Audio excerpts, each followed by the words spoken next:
The Children of Lir is a famous legend from Irish mythology. This is a sad tale about the love of one family, jealousy, magical spells, and a curse of 900 years. A long time ago in Ireland, before the time of the Gael, there lived a people known as Tuatha De Danann. They were a mystical race with very potent magic, and their king was known as Bod Derg. King Bod Derg was a fair and wise king, but one of his nobles, Lir, disliked him immensely. The king was very much aware of Lir's resentment of him, but he was wise enough to know that he needed to keep this kingdom united. In order to placate Lir and soothe his resentment, King Bod Derg decided to give him one of his daughters as a wife. Lir was indeed pacified, and of the two of the most beautiful daughters of Bod Derg, he picked Ev. Although it was a marriage of convenience, a great love grew between Ev and her new husband. In time, she bore him a very beautiful daughter, Fionnuala, and 3 handsome sons, Aed, Con, and Fiachra. The family was filled with happiness and love, but as always, sorrow has a way of seeping into a happy heart. Ev fell ill and died, breaking not only her children's hearts, but also tearing the heart of Lir into little pieces. Bod Derg was astounded at the love the family had for his daughter and for each other, so he decided to give his second daughter, Aoife, to Lir, thinking that Aoife would be a kind and gentle woman like her dead sister. Lir accepted her as his new wife. He really hoped that in time, he and his 4 children would grow to love Aoife as much as they loved Ev. Now Aoife, as beautiful as she was, did not have the same gentle soul as her sister. She saw how devoted her new husband was to his children, and the love the children had for their father. Her heart was filled not with love and devotion, but with a deep burning jealousy. Aoife wanted all of Lir's love for herself, and she came to hate her niece and nephews from the bottom of her rotten heart. So when she and the children were returning on a visit from the house of her father, Bod Derg, Aoife decided the children should die.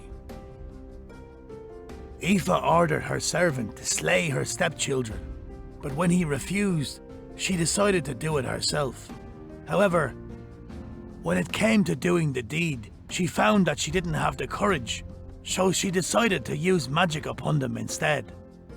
She conjured up all the power she could and cast a spell upon the poor children, turning them into swans and binding them to live 300 years on the waters of Loch Derivara, followed by another 300 years in the north on the Strutham Whale, flying between the coasts of Éire and Alba. Even after 600 years, they were not to be freed from their curse, but they would have to spend another 300 years in the west on the wild sea of Iris Domnán and Inishglare. Aoife also cast a spell so that it would not be lifted until the children would hear a bell ring announcing the arrival of a new religion. Satisfied that the children were out of the way, she continued on her visit to Bod Derg. When he heard what happened to his grandchildren, Bod Derg was incensed, and though he could have killed his daughter there and then, he decided that was enough punishment for her. He, in turn, decided to use magic, and he cast his daughter Aoife away from him and all mankind by turning her into a demon of the air.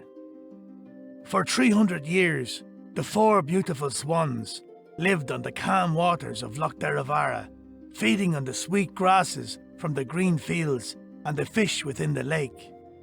Their father, whose love for him never waned, came and spent time with them until it was his turn to leave the world, leaving them heartbroken once more.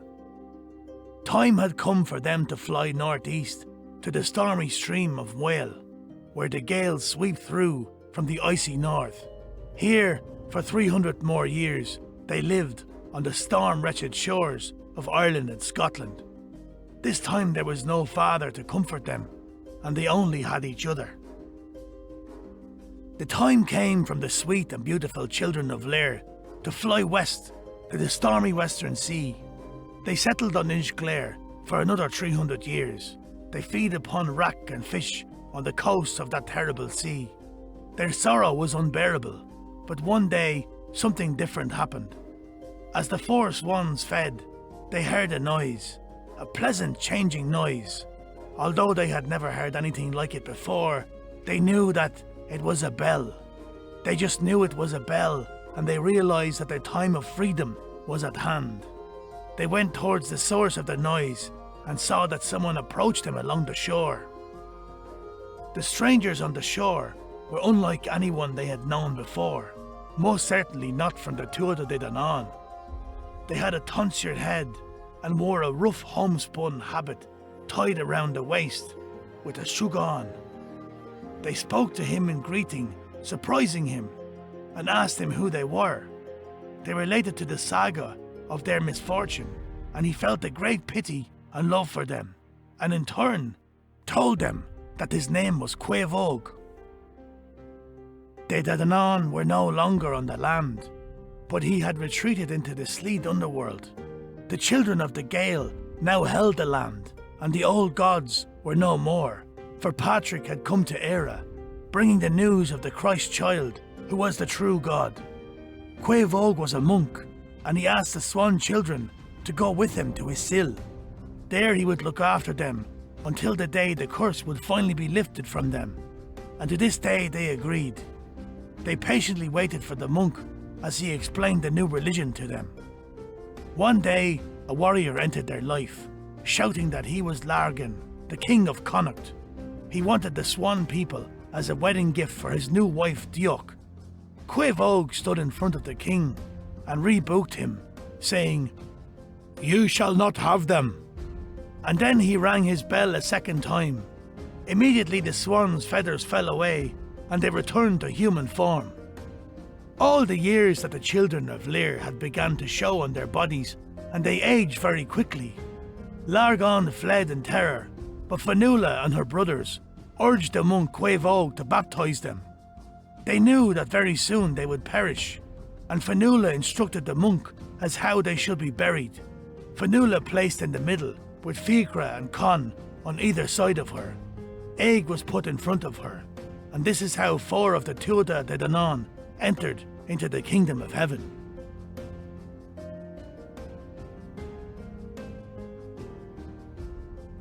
Hello lads and lassies, I just wanted to say thanks a million for watching my videos. And if you could do me a big favour mate, and hit that subscribe button down there in the bottom right hand side. That would be like totally awesome dude, because my channel has like loads of different accents and like voices on it, man. It ain't exactly rocket science now, is it?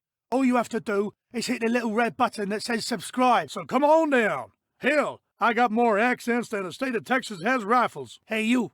Yeah, I'm talking to you. If you're looking for any voiceovers or voice acting in over 40 different accents, all you gotta do is go to Fiverr.com and find me on the JP Wright voice. Otherwise, you're gonna be with the Gambino crew and sleeping with the fishes. Aye, and don't ye forget, hit that resubscribe button down there on the bottom right hand side, hey.